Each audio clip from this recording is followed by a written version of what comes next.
Let's make Chicken Marbella. This is an updated version from the classic from the Silver Palate Cookbook. First, take some garlic cloves, peel them and smash them.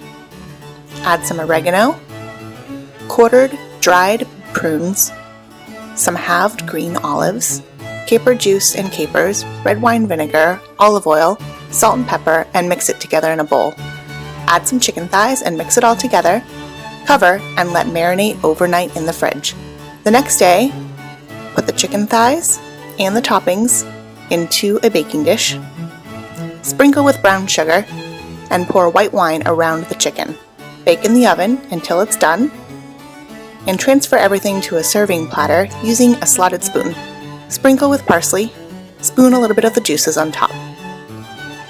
You can save the juices in a gravy boat and serve chicken marbella over rice with some crusty bread with the juices. Yum!